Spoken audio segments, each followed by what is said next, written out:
Bismillahirrahmanirrahim. Assalamu alaikum guys. This is Kamran Ali and today's video is about John Donne as a love poet. So let's get started our video with the name of Allah. So before to discuss, let's see table of content. So first we'll discuss John Donne's biography. Then we'll discuss John Donne as a love poet, and lastly we'll discuss characteristics of John Donne's love poetry. So let's begin with biography. So John Donne, born in 1572 and birthplace is London, England. John Donne 1572 में London England में पैदा हुए. John Donne died in 1631 at the same place in London in England. और अगर इनकी वफ़ात की बात करें तो जॉन डन जो है वो 1631 में इनकी वफ़ात हुई एट द सेम प्लेस जहाँ पर इनकी बर्थ हुई थी, लंदन में, इंग्लैंड में.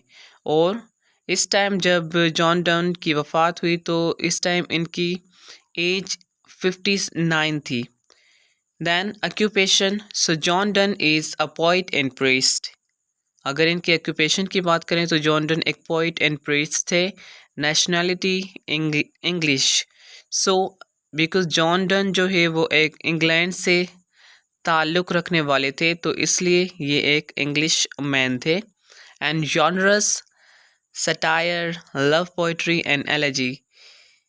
अगर इनके जॉनरस की बात करें तो इन्होंने satire, love poetry and elegy mostly लिखे हैं. And subject is love, religion and death.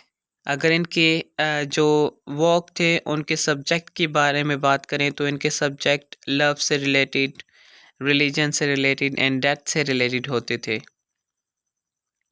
Then let's discuss John Donne as a love poet. So John Donne is a poet who is best known for his unique approach in love poetry.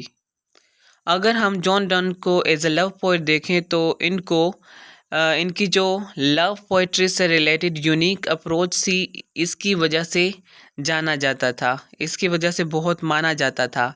He focuses on the physical and emotional aspects of love.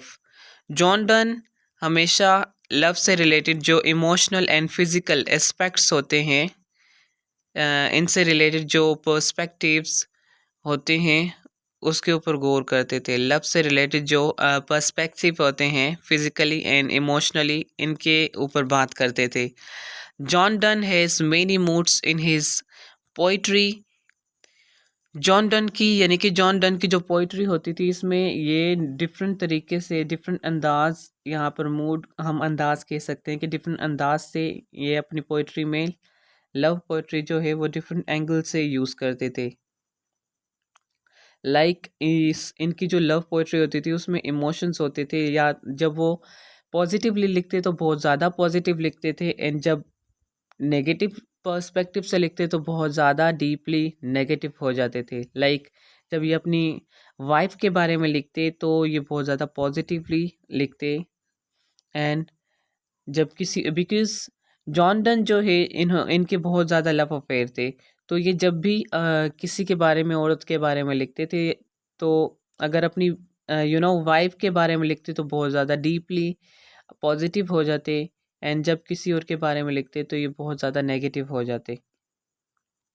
And in his love poetries, love poems, he wrote many things such as realism, no female, beauty depiction and love limited philosophy.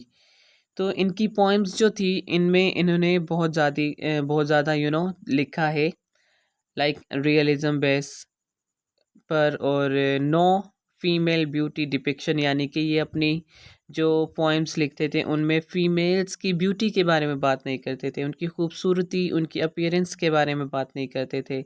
And love limited philosophy.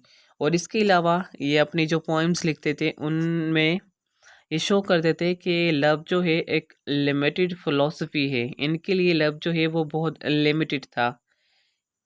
And in addition a variety of emotion has found in his poetry. इसके अलावा इनकी poetry में बहुत ज़्यादा emotions and feelings पाई जाती थी।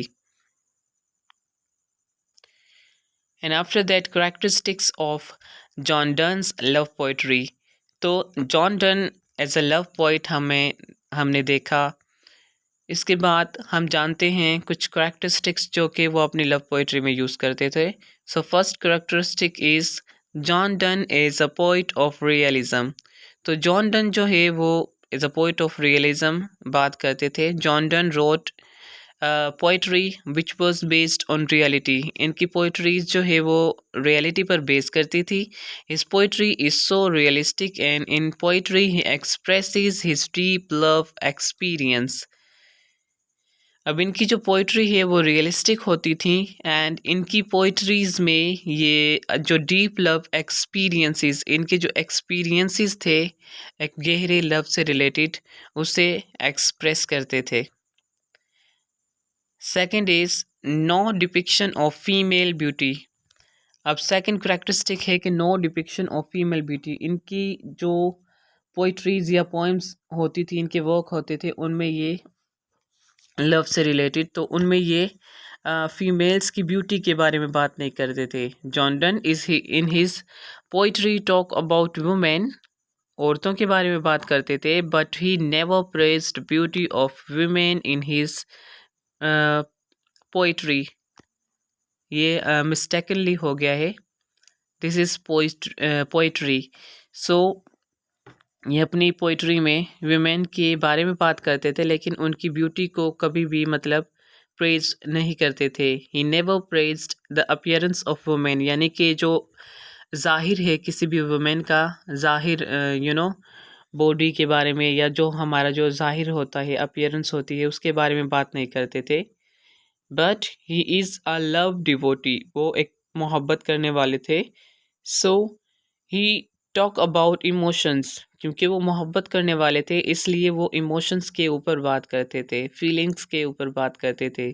For him love is not physical intimacy. John Donne के लिए लव जो है वो एक फ़िज़िकल कुर्बत नहीं थी, फिज़िकली दो लोगों का मिलना लव नहीं था उनके लिए। टू हिज आइज़, उनकी नज़रों में physical contact is not necessary for love.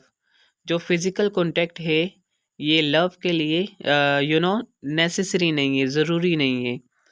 For example वेलडिक्शन forbidden morning, ये इन्होंने एक पोएम लिखी थी, वेलडिक्शन forbidden morning.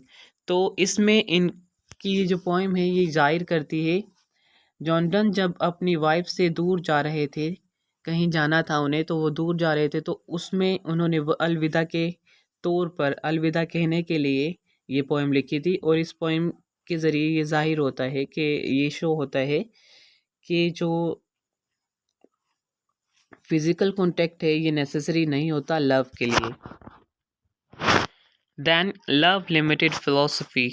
So John Donne's philosophy is limited to love. John Donne की फ़िलोसफी जो है लव से रिलेटेड लिमिटेड थी। He expresses in his poems love for Christ and God. क्योंकि जॉन डन जो है एक क्रिश्चियन थे, तो इन्होंने, इनका जो मज़हब था क्रिस्ट, तो इसके ऊपर ये लिखते थे। अगर लव की बात करें तो उनके प्यार में लिखते थे, एंड गॉड के लिए लिखते थे। And apart from that he express love between him and his wife and more. अब इनकी वाइफ थी एंड मोर, उनके और इनके दरमियान जो प्यार था उसके ऊपर भी लिखते थे। मतलब कि लव लिमिटेड फ़िलोसफी क्या है कि इसमें जॉन डन या तो इनकी जो डिविनिटी है, रिलीजन है, स्पिरिचुअलिटी है, उसके लव में लिखते थे, या फिर अपनी वाइफ के लव में लिखते थे कि ही थी इनकी लाइफ के लिए प्यार। यानी कि जो पहले राइटर्स गुज़रे वो क्या करते थे कि जो ऑनगोइंग इश्यूज़ हैं, जो सोसाइटी में चल रहा है, उसके ऊपर बात करते थे कि लोग क्या सोचते हैं, उनकी नज़रों में लाइक लव क्या है, हम कह सकते हैं। लेकिन यहाँ पर जो जॉन डन है ये ऐसा नहीं करते थे, बल्कि ये अपने बारे में, अपने पर्सनल एक्सपीरियंसेस के बारे में बात करते थे। Then poems with cynical moods. उसके बाद अगला जो है हमारा करेक्टरिस्टिक वो है पोएम्स विद सैनिकल मूड। तो पहले हम देख लेते हैं सैनिकल मूड किसको कहते हैं। सैनिकल मूड हम कह सकते हैं कि एक इंडिविजुअल का जो खुद का जो इंटरेस्ट होता है, पर्सनल इंटरेस्ट, तो इसका मतलब यही है। तो हम देखते हैं कि जो जॉन डन है इनका पर्सनल सैनिकल मूड क्या होता था इनकी राइटिंग में लेकर से related. So his cynicism is always related to women's unfaithfulness. John Donne का जो सैनिकल मूड की बात करें तो इनका सैनिकल मूड, इनका जो पर्सनल इंटरेस्ट था वो वुमेन्स का जो अनफेथफुलनेस होता है, यानी कि उनकी जो बेवफाई होती है उसके ऊपर ये मोस्टली लिखा करते थे। यानी कि औरतें, इनके अकॉर्डिंगली औरतें जो हैं वो सच्ची नहीं होती थी, झूठी होती थी। For example go and catch the falling star, जैसे कि एक पोइम जॉन डन ने लिखी थी go and catch the falling star. इसमें जॉन डन जो है वो एक अनदर पर्सन को बता रहे होते हैं कि बहुत सारे चीज़ों को कंपेयर करते हुए बताते हैं और कहते हैं कि जाओ टूटते हुए तारे को तोड़ कर लाओ, एक दरख्त की जड़ से बच्चा पैदा करो, और भी बहुत सारी चीज़ें कहते हैं। फिर लास्ट में कहते हैं कि लास्ट जो इनका इस पोएम के लास्ट में बोलते हैं कि आप पूरे जंगलात को घूम के आओ, पूरी दुनिया घूम के आओ, लेकिन आपको कहीं भी एक सच्ची औरत नहीं मिलेगी। और अगर फिर कहते हैं कि अगर कोई सच्ची औरत मिल भी गई तो इससे पहले कि तुम मुझे बताओगे उस औरत का ताल्लुक़ किसी और से हो चुका होगा। तो ये यहाँ पर अब जैसे कि मैंने पहले इंट्रो में बोला था कि जॉन डन जब पॉजिटिवली लिखते थे किसी लव से रिलेटेड, फीलिंग से रिलेटेड, तो वो बहुत ज़्यादा पॉजिटिव हो जाते थे, एंड नेगेटिवली लिखते थे तो ये बहुत ज़्यादा नेगेटिव हो जाते थे। इस पोइम में ये बहुत ज़्यादा डीपली चले जाते हैं, औरत को बहुत ज़्यादा ख़राब दिखाते हैं, उनका पर्सपेक्टिव जो है वो बहुत ज़्यादा ख़राब दिखाते हैं। तो अब यहाँ पर आप देख सकते हैं कि एक औरत को ये दिखाते हैं बहुत ज़्यादा नेगेटिवली। तो इनका मोस्टली इनका जो थीम है वो यही होता था कि औरत की जो अनफेथफुलनेस है उसको दिखाते थे, उसको शो करते थे अपने पोएम्स में। Then variety of emotions. So John Donne's songs and sonnets are all about emotions. इनके जो सॉन्ग्स एंड सोनेट्स होते थे, सोनेट्स यानी कि 14 लाइन्स पोइट्री। सो इनकी जो सोनेट्स एंड सॉन्ग्स होते थे उन वो full of emotions and feelings भरे होते थे। And the list of his love affair is also long, क्योंकि जॉन डन जो है इनकी लव अफेयर बहुत ज़्यादा थे, इनको औरतों की कुर्बत से मोहब्बत थी, औरतों की अट्रैक्शन से मोहब्बत थी। So he spent his time with many women and that's because he wrote his experience in the form of poetry. अब इनके लव अफेयर बहुत ज़्यादा थे तो इसलिए इन्होंने बहुत सा टाइम वीमेन के साथ गुजारा, और इसी वजह से ये अपनी पोइट्रीज़ में, अपनी पोएम्स में जो इनके लव अफेयर से रिलेटेड एक्सपीरियंसेस थे उनको पोइट्री की फॉर्म में एक्सप्रेस करते थे, लिखते थे।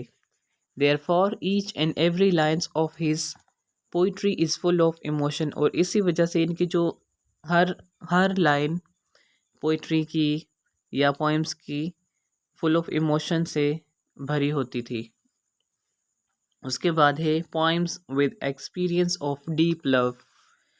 तो अगर poems with experience of deep love की, experience of deep love basically इसकी बात करें तो हम कह सकते हैं कि he loved very much to his wife, and for this very purpose he used to write poems for his wife. अब बिकॉज जॉन डन जो ही अपनी वाइफ से भी बहुत ज़्यादा लव करते थे, प्यार करते थे, तो इस वजह से इन्होंने डीप लव यानी कि गहरा, इनका जो इमोशंस थे, इनका जो गहराई भरा प्यार था वो अपनी बीवी के लिए था, तो ये अपनी बीवी के लिए भी लिखते थे, डीपली लव से रिलेटेड लिखते थे।